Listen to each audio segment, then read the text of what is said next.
Hey, Washington campus, Brad here with some encouragement and a look ahead, as always, at some things that are happening at the Washington campus this week. But let me begin by asking you a question. What is it that you love the most?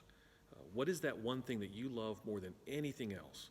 Or maybe if we ask those who know you, what would they say is the thing that you love the most? Like for me, some people might say, well, I know Brad, and he loves the Houston Astros. Well, or at least I did until that whole stupid cheating scandal thing, so we don't want to talk about that. But what would people say about you? What is it that you love the most? Would they say he loves to hunt, or they like to cook, or they love their pets? What are the things that they would say? Maybe it is your favorite sports team. They say, oh, he loves the Pittsburgh Steelers. What would they say about you? What is that one thing that you love the most? How would you answer that question? What is the thing in the world that you love the most?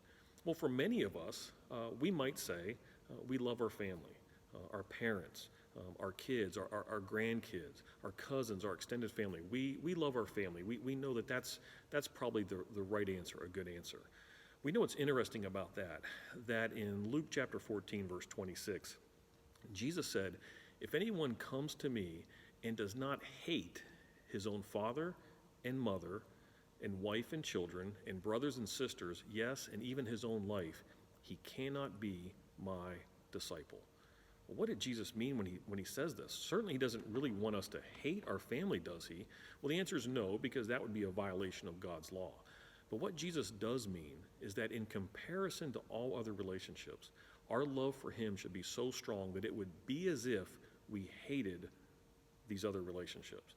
That's how strong of a love we must have for Jesus. And note, he says this in the qualification or the context that if you want to be my disciple, if you can't love me this much, he says, you cannot be my disciple. Well, that sets the bar pretty high, doesn't it?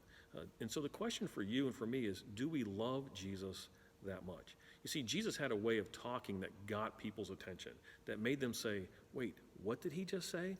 And so in this case, he sets it in a way that's going to grab their attention for sure and grab our attention as well, right? If we don't have that great of love for Jesus, we cannot be his disciple. And so that's challenging. We need to love him more than anything else. That's the question we need to be asking ourselves each and every day. Jesus, am I putting you first? Is my love for you so strong that every other relationship I have pales in comparison? And don't let that worry you, because if you love Jesus that much, if you're obedient to him and you follow him and you are loving him that much, trust me when I say, and trust him, that all your other relationships will benefit. But that's a hard thing for us to say, right? Because we love our families. And when we hear Jesus say, wait, you need to love me way more than anybody else, that might cause us just to pause for a minute and see, like, oh, that's tough. I don't know if I can do that. Well, when Jesus said that, and he said many things like this, as he called people to follow him, many people reacted that way. They said, I don't know if I can do that. And in fact, I think that's too much. I'm out. And they checked out and they stopped following Jesus. Following Jesus is not an easy path. It's not an easy road. And so what we're going to look at, in fact, this Wednesday, we've been meeting together on Wednesdays to go through the life and ministry of Jesus. And so this week I'm excited because we're going to look at Jesus' call to discipleship and how people responded. Some people said, yes, you're the Messiah, I'm going to follow you. Others said, you know what, this is too tough, I'm out. He got all kinds of reactions. So if you can join us this Wednesday, I hope you can. You can join us in person at the Washington campus, 6:30. We meet to go through the study. If you can't make it in person, don't worry. You can join us on Zoom, and we can send you the Zoom link for that. But that's this Wednesday at 6:30. I'm just excited as we've been moving through this study on the life and ministry of Jesus. Hope you can join us for that. Just a couple other things to remind you of that are coming up.